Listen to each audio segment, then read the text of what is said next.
আসসালামু আলাইকুম প্রিয় নবম ও দশম শ্রেণীর শিক্ষার্থীরা, আশা করি তোমরা সবাই ভালো আছো। আজকে পর্বে আমরা 13.1 23 নম্বর অঙ্কটি সমাধান করব। আজকে এই 23 নম্বর অঙ্কের মাধ্যমে আমাদের এই পর্বের সমস্ত অঙ্কগুলো শেষ হয়ে যাবে এবং একটি সৃজনশীল অঙ্ক বাকি থাকবে। ইনশাআল্লাহ আমরা প্রতি পর্বে আমরা সৃজনশীল অঙ্কটি সমাধান করব। তো এই 23 নম্বর অঙ্কে বলা আছে, তোমরা স্ক্রিনে দেখতে পাচ্ছ, যেখানে বলা আছে যে এক ব্যক্তি 2500 টাকা একটি ঋণ কিছু সংখ্যক কিস্তিতে পরিশোধ করতে রাজি হন। প্রত্যেক কিস্তি পূর্বে কিস্তি থেকে 2 টাকা বেশি, অর্থাৎ প্রত্যেক কিস্তি থেকে তার আগের প্রত্যেক কিস্তিটা যত আজকে দিলে 1 টাকা নেয়, পরবর্তীতে 1 থেকে কি হবে 2 টাকা বৃদ্ধি পাবে। তো এরকম আবার পরবর্তীতে 3 টাকা হলো, 3 থেকে আবার 2 টাকা বৃদ্ধি, প্রত্যেক কিস্তি পূর্বের কিস্তি থেকে কি হবে 2 টাকা করে বৃদ্ধি পাবে। তাহলে প্রথম কিস্তি যদি 1 টাকা হয়, তবে সে কতগুলো কিস্তিতে ওই ব্যক্তি তার ঋণ পরিশোধ করবে তা আমাদেরকে বের করতে হবে। খুব ইজিলি অঙ্ক। তাহলে এখানে আমরা প্রথমে বলতে পারি ঋণের পরিমাণটা কত। তো এখানে ঋণের পরিমাণ কিন্তু 2500 টাকা। তো আমরা লিখতে পারি যেখানে ঋণের পরিমাণ হচ্ছে এখানে 2500 টাকা। তো এই যে 2500 টাকা যে সে নিল, সে কতগুলো কিস্তিতে এই টাকাগুলো পরিশোধ করবে, আমাকে সেটা বের করতে হবে। এখন কথা হচ্ছে প্রথম কিস্তি কত টাকা পরিশোধ করে। প্রথম কিস্তি হচ্ছে 1 টাকা। তো এখানে লিখতে পারি যে প্রথম কিস্তি 1 টাকা।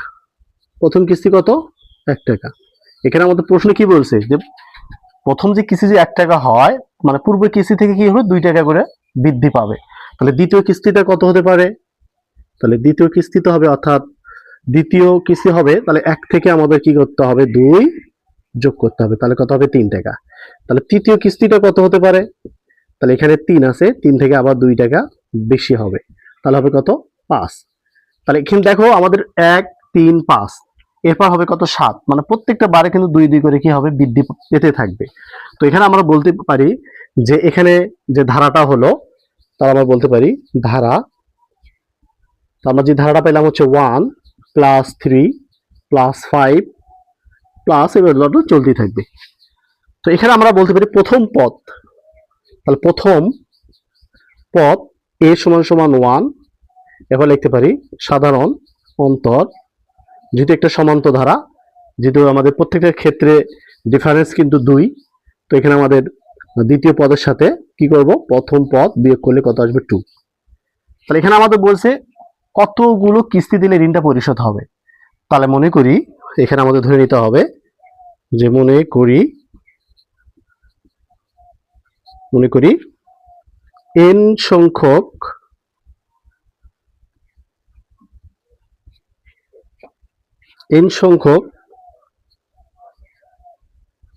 কিস্তি দিতে হবে।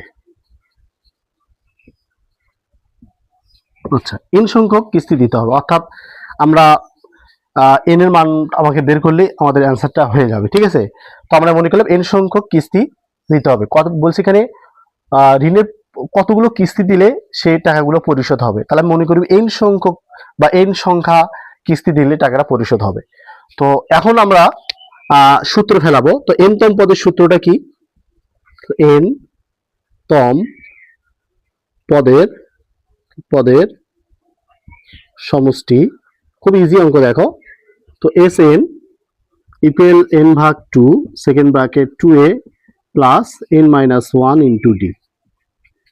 তো এখন যদি আমরা এখানে লিখি n ভাগ 2 সেকেন্ড ব্র্যাকেট 2 ইন্টু এর মান হচ্ছে 1 প্লাস n মাইনাস 1, d মান হচ্ছে কত 2। তো এখানে লিখতে পারি n ভাগ 2, তাহলে এখানে সেকেন্ড ব্র্যাকেট হয় 2 কে 2, ওকে, প্লাস 2 দ্বারা n কে গুণ করলে হবে এখানে 2n মাইনাস 2 কে 2, তাহলে এই প্লাস মাইনাস 2 ক্যান্সেল। তাহলে এখানে কি থাকতেছে? তো এখানে থাকতেছে হচ্ছে n ভাগ 2 গুণন 2n। তো এখানে এই 2 ক্যান্সেল, তাহলে এখানে n গুণন করলে হবে কত n স্কয়ার। তাহলে এখন প্রশ্ন মতে লিখতে পারি, তো প্রশ্ন মতে তো n স্কয়ার ইকুয়াল টু কত আছে আমাদের কিস্তি মোট ঋণ নিয়েছিল হচ্ছে 2500, অর্থাৎ 2500 টাকা। তো n ইকুয়াল আমরা যদি রুট করে দেই, 2500 কে যদি রুট করো তাহলে আসবে কত 15। তাহলে আমাদের অ্যান্সার হবে ফিড, অর্থাৎ 50টা কিস্তি দিলে ঋণ গুলো মওকুফ হয়ে যাবে, অর্থাৎ পরিশোধ হয়ে যাবে। তো এটা হচ্ছে আমাদের প্রশ্নের সঠিক অ্যান্সার। আশা করি বুঝতে পারছো। আর যদি ভিডিওটা ভালো লাগে অবশ্যই চ্যানেলটাকে সাবস্ক্রাইব করে দাও। আর যারা ফেসবুক পেজে বা আইডিতে আমার ভিডিও দেখছিস, ভিডিও একটু শেয়ার করে দাও ব্যাপক হারে, যাতে করে তোমাদের একটি শেয়ারে অনেক ভাইয়ের উপকার হতে পারে। তো আজকে এই পর্যন্ত, ভালো থাকো, সুস্থ থাকো, আল্লাহ হাফেজ।